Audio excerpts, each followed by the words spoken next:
दोस्तों इस क्लास में आपको मैं डिक्टेशन दूंगा 80 वर्ड पर मिनट पर एडिटोरियल सेक्शन की, और 800 वर्ड्स की डिक्टेशन होगी। आपको मैं डिक्टेशन प्रोवाइड कर रहा हूं, अच्छे से इसे लिखिएगा। Be ready for it. The centres application in the Supreme Court for additional guidelines regarding the execution of condemned prisoners betrays a needless impatience to hang the 4 convicts facing the gallows for the rape and murder of Nirbhaya in 2012.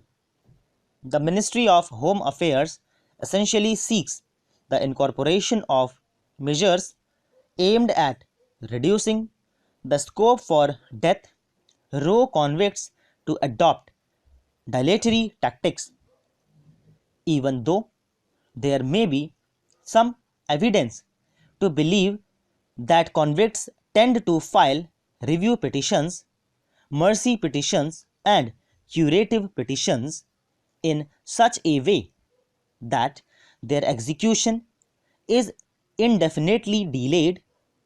It is difficult to attribute their conduct to the supposedly accused centric nature of the guidelines laid down by the Supreme Court in Shatrughan Chauhan 2014. These guidelines were undoubtedly aimed at protecting the constitutional rights of prisoners in the context of a sound body of jurisprudence that maintains that such rights extend right up to the moment of their execution. The court was anxious about enforcing their right to be informed about the scope for filing petitions for clemency, for being given legal assistance in drafting them, and for exploring judicial remedies even after their appeals for mercy are rejected. Further, the 14-day time lag between the closure of the clemency route and their hanging is aimed at preventing secret executions. The court was concerned about the right of the convict's family members to be informed, as well as the time needed by the prisoners for settling their affairs and preparing themselves mentally. It is strange that the government wants the Supreme Court to frame a rule imposing a 7-day limit on the time that convicts have to file a mercy petition after a death warrant is issued, and that courts, governments, and prison authorities should all be mandated to issue death warrants within 7 days of the rejection of mercy petitions and to carry out the sentence within 7 days thereafter. To believe that these are matters that contribute to substantive delay in carrying out death sentences is misconceived. Nothing prevents the government from introducing rules to address such situations. On the need for a time limit for filing curative petitions, the government is right in believing that the absence of such a stipulation gives scope for convicts in the same case to take turns to file such petitions. However, there is no sign that the apex court delays disposal of curative petitions.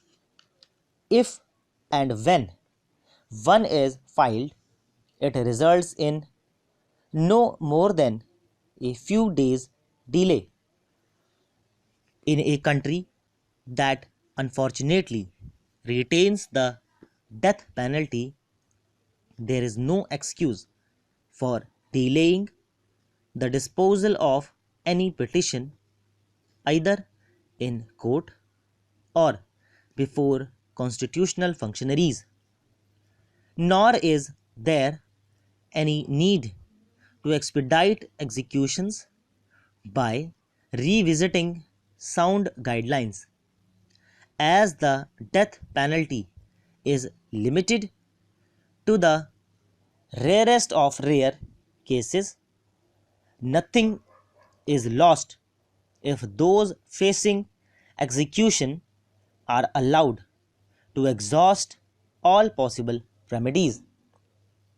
In a bid to curb the spread of the novel coronavirus that emerged in the city of Wuhan in Hubei province in early December last year, China took a drastic and unprecedented step this week to shut down the city, thus preventing its 11 million inhabitants from leaving.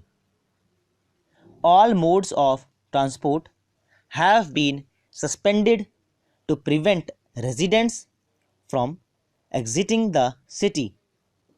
Authorities also planned to suspend public transport services.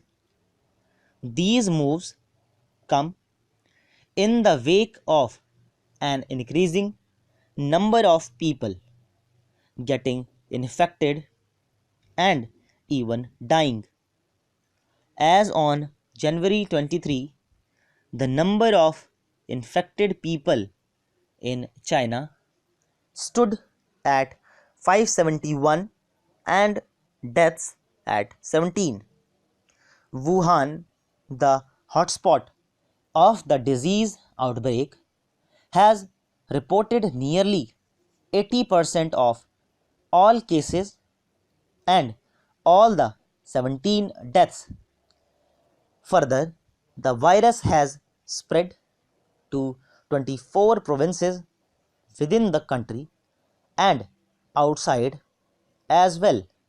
Cases have been reported in Thailand and Japan, South Korea, Taiwan, US, Hong Kong, Macau, Vietnam, and Singapore. That the virus has already acquired the ability to spread from one person to another has been confirmed by the World Health Organization. Apart from people in close contact with affected individuals, 16 healthcare workers have been infected.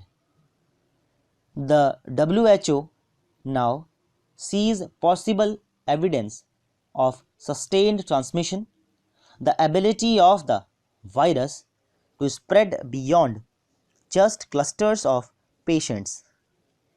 The decision to enforce shutdowns came on a day when WHO's emergency committee was deliberating on whether the coronavirus outbreak should be declared a public health emergency of international concern, with a split verdict and not enough information available to make a decision on Wednesday. The emergency committee reconvened on Thursday. The WHO Director General took note of China's decision and said that the travel ban is a reflection of the significant measures taken by China to minimize the spread of the virus. Even the chair of the committee said the travel ban is an important information and will certainly be useful for the reflection of the members of the committee. तो दोस्तों इसी के साथ ये dictation finish होती है। मुझे लगता है आपने काफ़ी अच्छे से इसे लिखा होगा। कुछ फ्लक्चुएशंस मैंने इसमें की हैं ताकि आप हर एग्ज़ाम में हर सिचुएशन के लिए तैयार हो पाएँ। ठीक है, सो आप कंटिन्यू प्रैक्टिस करते रहिए। 100 WPM पर इसी मैटर की आपको डिक्टेशन मिल जाएगी। तो आपसे मुलाकात करूंगा मैं अगली क्लास में अगले ट्रांसक्रिप्शन के साथ। तब तक के लिए बाय बाय, टेक केयर।